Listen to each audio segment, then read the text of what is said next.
Burung terbang jauh di awan, melayang tinggi akhirnya berhinggap. Selamat datang kami sampaikan, izinkan kami untuk berucap. Assalamualaikum warahmatullahi wabarakatuh. Kawilujengan karahayon punapa dene sih wilasanipun Gusti Allah Subhanahu wa taala. Mugi tansah kajiwa lan kasalira katur panjenengan sadaya dalasan kula. Katur para sepuh pinisepuh ingkang sampun poning pamawas lebeng pitutur ingkang kula pekteni. Para tamu kakung mahputri ingkang dhat kalingga murdaning akrami ingkang kula hormati. Maliginipun katur Bapak Haji Basuki Rahmat sekalian garwa sak pangombyong ingkang wonten ing rikalengan punika dipun pangarsani Bapak Ion Cahyono ingkang kula hormati. Kanthi linambaran unggah-ungguh saha tata trapsila. Mugi pinarengna kula wonten ing mriki cumantaka marak mangarsa. Hanggempil kamardikan panjenengan sadaya ingkang nembe kiwa lambal pangandikan inggih hawrat pradapa saking keparingipun Bapak Riki Sumarno sekalian garwa. Bilih kula ingkang piniji minangka talingipun basa kinan nampi andur pangandika pasrah saking kadang pisan sutrisna. Hananging satripun kula hamur wani kasukasing karti katining sedya. Supados purwa madya ing wusan mangke. Gusti Allah tansah paring rahayu wilujeng kas ing rubita ing sambikala. Keparenga wonten ing mriki kula dherekaken ngonjoaken raos puja dalasan puji syukur kanthi lafal assalamualaikum warahmatullahi wabarakatuh. Alhamdulillahirabbil alamin. Bilih wonten ing ari kalenggan punika panjenengan sadaya dalasan kula taksih kepareng makempal manunggal nyawiji silaturahmi wonten dalemipun Bapak Riki Sumarno sekalian garwa kanthi pangajap hanunggil raos hangestreni saha paring tambeng donga pangestu mugi-mugi anggenipun Bapak Riki Sumarno sekalian garwa ingkang hanetepi darmaning sepuh margi yasuta margi siwi mugi-mugi tetep winengku ing suka basuki. Katur Bapak Ion Cahyono ingkang kula hormati. Atur kula ingkang kaping sepisan minangka sulih salira saking Bapak Riki Sumarno sekalian garwa ngambali ngaturaken pambagi basuki wilujeng rawuh sinarengan raos panuwun ingkang tanpa pepindhan suka bingang manah bilih panjenengan sampun ngersa wekdal nuhunipun napa ingkang dados panyuwunipun kanthi nglarapaken Sri Pinanganten Sarimit. Ingkang salajengipun mugi panjenengan sadaya kasakecana pinarak wonten ing papan palengan kanthi mardu-mardikaning panggalih ngantos sak paripurnaning titi acara pahargyan wonten ing rika lenggahan enjang punika. Ingkang kaping kalipun salam taklim saking keluarga ageng Bapak Haji Basuki Rahmat sekalian garwa. Kula tampi kanthi salam kawaloyan iki. Waalaikumsalam warahmatullahi wabarakatuh.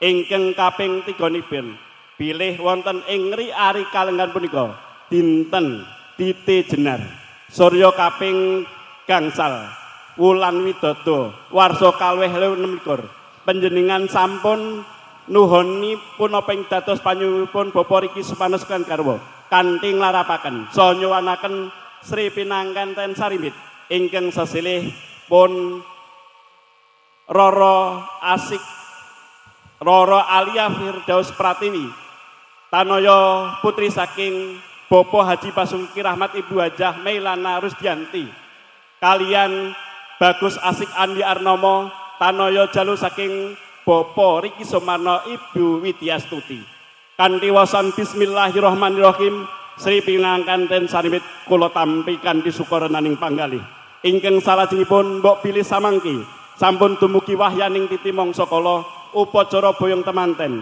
miturut adat widiwita ingkang sampun sinengker wonten ing padukuhan Girirata Desa Girata Kecamatan Ngemplak Kabupaten Boyolali Provinsi Jawa Tengah badhe enggal katindakaken sro panyuwun saking keluarga ageng Bapak Riki Sumarno sekalian garwa mugi panjenengan kersa paring jurung pamuji mugi-mugi lumampahipun titi acara boyong temanten manggi wilujeng boten wonten alangan setunggal punapa lan Sri Pinanganten Sarimit dados wahyu jodoh atut runtut renuntungan bagya mulya ingkang senedya rahayu ingkang sami tinemu Basuki ingkang sami kaesti enggal kaparingan pituasing pandambayatan. Ingkang salajengipun sedaya peparing saking keluarga ageng Bapak Haji Basuki Rahmat sekalian garwa kula tampi kanthi sukurnaning panggalih mugi dados amal kasenan saking keluarga ageng Bapak Haji Basuki Rahmat sekalian garwa lan ngraketaken so nyupeketaken anggenipun kegadangan so pepisanan. Ingkang kaping sekawanipun mbok pilih panjenengan samangke sampun dumugi titi paripurnaning gati acara boyong temanten wonten ing rikalenggahan enjang punika panjenengan badhe ngersaya kundul estu saking Bapa Riki Sumarno sekalian garwa tebih saking raos panundung lan saking Bapa Riki Sumarno sekalian garwa hana mung ngaturaken wilujeng kundur suang-suang mugi tindak panjenengan manggi wilujeng ingkang tanpa pambeng so rahayu ingkang tanpa redu dumugi griya so panjenengan sowang-sowang. Ingkang pungkasan wonten ing kayun Bapa Yon Cahyono sak pangombyong ngaturaken babakan kekirangan so kalepatan anggenipun rawuh estu saking panjenenganipun Bapa Riki Sumarno sekalian garwa mboten wonten lepatipun mboten wonten kirangipun malah kepara saking keluarga ageng Bapa Riki Sumarno anggenipun nampira panjenengan tartamtu kathah kekirangan ing samukawisipun wiwit saking gupuh lungguh suguh lan pangrengkuh saking Bapa Riki Sumarno sekalian garwa nyuwun lumuntring sih samudra pangsama. Mekaten lan semanten atur kula minangka sulis salira saking Bapa Riki Sumarno sekalian garwa. Minangka pungkasanipun atur saking kula pribadi. Minangka talingipun basa saking panjenenganipun Bapa Riki Sumarno sekalian garwa. Tartamtu anggen kula matur kathah tunudung kaping atur. Tutur kelantur-lantur kiranging subasita ingkang singlar ingreh tata krama jenang sila water parisundiran apuranta menawi wonten atur lebat kawula. Pantai Carita indah lautnya, tempat wisata di tanah Sunda. Mantan berdua kita terima, semoga bahagia selamanya. Ranting dahan tempat pijakan, sarang tempat berlindung bertahan. Pihak besan dipersilahkan, salam hangat kami ucapkan. Ada titik, ada koma, ada kata, ada kalimat. Mbak Alia cantik, Mas Asik punya, cinta setia dunia akhirat. Boyolali terkenal susunya, iga sapi Pak Wit itu kulinernya. Di Simpang 5 Boyolali Pak, monggo. Ucap kami banyak salahnya, maafkan diri selalu kupinta. Akhirul qouli, assalamualaikum warahmatullahi wabarakatuh. Kendi kadek ruruh mangrarah prono cetha ngeglo tumata datan tumpang seh panampun pasrah ingkang sampun kasariro pandhenipun Bapak Sutrapsila SPD sang yawara tamu ing mangke temuli daya-daya kalajengaken tata cara kepiyokan sarta kaunjukan toya wening dening Rama Ibu linaju kinalungan Sekar Melati nunce wonten ing jangga sarta ing pamidangan kanan kalawan kiring miwah sipan sindur sawetawis tumuli daya-daya kadharaken linenggaken wonten ing kursi rinengga sinubagya ungling mijil wigaring tias.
Puskasembadan Serat mujo pinanganten kekalih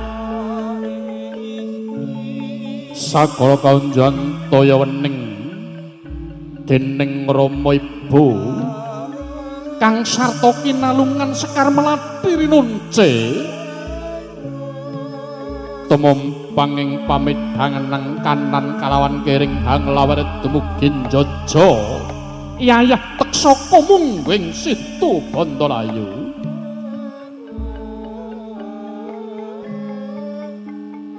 sakala lumaksana lun-lunan Serat Paja pinanganten kekalih sabecak mangu satindak kendel